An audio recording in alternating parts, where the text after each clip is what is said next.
जी जबरिया, आपके पॉइंट्स आगे हैं। हमारे साथ पाकिस्तान से फैजुल्ला खान साहब है। फैजुल्ला खान साहब, पाकिस्तान में ये जहनियत शुरू से है, आखिर इस पर वहाँ की सरकार, वहाँ के आईएसआई या हुकूमत काबू क्यों नहीं पा रही है?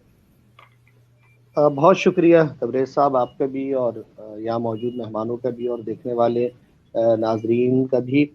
देखिए, मैं इसको बात को थोड़ा सा अलग अंदाज में देखता हूँ। मेरा ख्याल ये है कि ये सिर्फ ऐसा नहीं कि पाकिस्तान तक महदूद है। हम अगर बर्र सगीर पर नज़र दौड़ाएं, हमको ये जारहाना रवैये हम आप हिंदुस्तान में भी नज़र आते हैं, हमने बर्मा में भी देखे, पाकिस्तान में भी इसके मुजाहरे नज़र आते हैं। तो ये मजमूई तौर पर इस खित्ते में जो जारहाना अंदाज है, वो चाहे सियासत में हो या दीगर मामलात में हो, इल्ज़ाम तराशी में हो, हमें दीगर दुनिया के निस्बत यहाँ ये मामलात हमें बहुत ज़्यादा दिखाई देते हैं।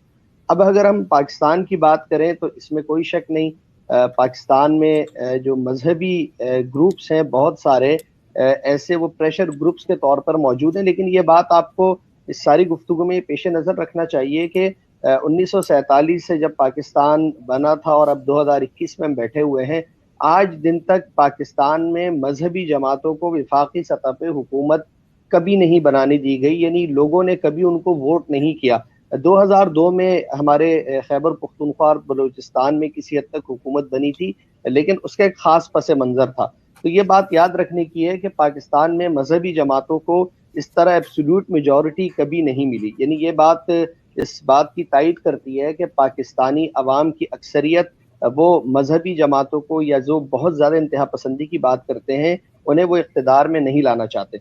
दूसरा इसका एक और पहलू है मेरी नज़र में, जो ये इंतहाई अफसोसनाक सानहा हुआ और इसने बिलाशुबा पाकिस्तानियों के सर जो हैं वो शर्म से झुका दिए हैं पूरी दुनिया के सामने। और दुनिया के सामने बाद में हम एक दूसरे के सामने नज़रें नहीं मिला पा रहे हैं। लेकिन एक बात जिसको ज़रूर हमें देखना चाहिए, जब ये वाक़या हुआ तो उसके बाद आपने देखा पाकिस्तान की हुकूमत ने आगे बढ़कर उस पर रद्द अमल दिया। उसके अलावा पाकिस्तान की जितनी भी बड़ी मजहबी जमातें हैं या छोटी मजहबी जमातें, उन सब ने न सिर्फ इसकी मजम्मत की, बल्कि आज जब आपसे मैं गुफ्तगू कर रहा हूँ तो पाकिस्तान के तमाम मकातिब फ़िक्र के बड़े उलमा, जिनमें ये मुफ्ती तकी उस्मानी, हनीफ जालंधरी और दीगर लोग शामिल हैं, इन तमाम लोगों का एक वफ़द जो है आज श्रीलंकन हाई कमीशन के इस्लामाबाद में, वहाँ उनसे इस मामले पे माजरत की, ताज़ियत की और कहा कि कौम इसके साथ खड़ी है। और उससे बढ़कर एक और चीज़ यहाँ ये होने जा रही है कि 10 दिसंबर को पाकिस्तान भर में मजहबी जमातों की तरफ से श्रीलंकन शहरी के साथ इजहार हमदर्दी या इजहार यकजहती के तौर पर कॉल दी गई है। पूरे मुल्क में इस हवाले से सेमिनार होंगे। तो ये इसका एक पहलू मैं आपको ये बता रहा हूँ कि जहाँ ये वाक़या हुआ है, उस वाक़े की किसी अगर मगर के बगैर तमाम तबकात ने, चाहे वो पाकिस्तान के सेकुलर तबकात हों, लिबरल्स हों, मजहबी तबका हो, हुकूमत हो, वो तमाम एक पेज पर आकर खड़े हैं कि ये गलत हुआ है, इसकी इजाज़त नहीं दी जा सकती।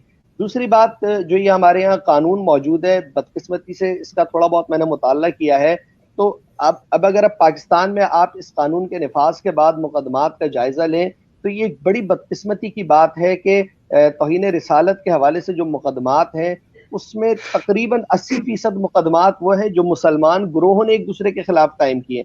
यानी एक फिरके ने दूसरे फिरके के आलिम के खिलाफ, मौलवी के खिलाफ किया है, दूसरे ने तीसरे के खिलाफ किया है, और बमुश्किल 20%, 25 या 15% ऐसे मुकदमात हैं जो गैर मुस्लिमों के खिलाफ कायम किए गए हैं, जिनमें मसीही लोग शामिल हैं, उनके खिलाफ है। आसिया बीबी का भी ऐसा ही मामला था। तो इससे हमें ये पता चलता है कि इस कानून का पाकिस्तान में गलत इस्तेमाल किया जा रहा है। दूसरी बात ये हुई क़याम पाकिस्तान के बाद, चूंकि जब ऐलान ये किया गया था कि पाकिस्तान इस्लाम के नाम पर बनने वाली रियासत है, तो होना ये चाहिए था कि अगर आपने इसको इस्लाम के नाम पर ही लिया था, बना रहे थे, तो स्टेट अपने हाथ में ये सब चीज़ें रखती। देखिए, हुआ ये कि स्टेट ने अपनी जिम्मेदारी पूरी नहीं की। उसके नतीजे में ये हुआ कि जो मजहबी ग्रोह अपने तौर पर जिसने जिस तरह की इस्लाम की तशरीह करना चाहिए उसे कुछ नहीं कहा गया और वो अपने तौर पे काम करते रहे, और उसका नतीजा ये निकला कि वो बहुत सारे मजहबी हल्कों के ऐसे इल्मी मुबाहिस होते हैं जो एक खास तबके तक, उलमा के तबके तक महदूद रहते हैं, वो वहां से निकलकर आम लोगों में आ गए और फिर उनका सियासी इस्तेमाल हुआ। जवेरिया साहिबा ने उसकी तरफ इशारा किया, बिल्कुल ऐसे ही हुआ। हमें ये बात मान लेने में कोई अब हर्ज नहीं है कि मजहबी ग्रोहों को भी अपने मफादात के लिए यहाँ पर इस्तेमाल किया गया, उनसे सियासी मकासद हासिल किए गए, लेकिन उसका नतीजा ये निकला कि वो ग्रोह अब आपके हाथ में भी नहीं है। तो उन्होंने एहतजाज किया, एहतजाज के लिए वो बड़ी तादाद में आके इस्लामाबाद से लेके कराची तक वो पूरा मुल्क जो है वो जैम कर देते हैं और एहतजाज करके अपने मुतालबात तस्लीम कराते हैं। तो बहरहाल इसमें ये बात पेश नज़र रहे कि लोग अब इस पर बात करने लगे हैं और बहुत ज़्यादा बात होने लगी है। इसमें कोई शक नहीं कि श्रीलंकन शहरी के साथ जो सानहा हुआ, मैं फिर अर्ज कर दूं कि इंतहाई तकलीफ है जी। लेकिन आपके अब जो पॉइंट्स है आगे आगे गुफ्तगू हम जारी रखेंगे। हमारे साथ मारूफ जी। मैं एक सिर्फ चीज कहना चाहूंगी कि जो ये वाकया हुआ, पहले लोग इस बात पे बात करते हुए डरते थे। जो ये जितने हमारे यहाँ जो तौहीन के कवानीन बने हुए हैं ना, लोग इसके बारे में ना लिखते थे ना बोलते थे। और जब मैंने आज अपना आर्टिकल भेजा जो कि आज शाया हुआ है, कल भेजा था, मुझे भी शायद ये डर था कि शायद ना आए।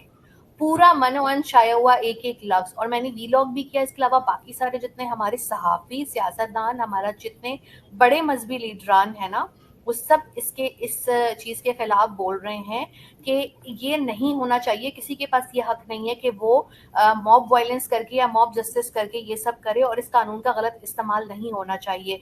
इस दफा पूरी सिविल सोसाइटी, राइट विंग, मजहबी विंग इस चीज पे मुत्तफिक है। बिल्कुल। हमारे साथ मिल्लत टाइम्स को आपकी जरूरत है, हमारी आप माली मदद करें। हर महीने सिर्फ 100 रुपये और 1 साल के लिए एक साथ सिर्फ 1000 रुपये।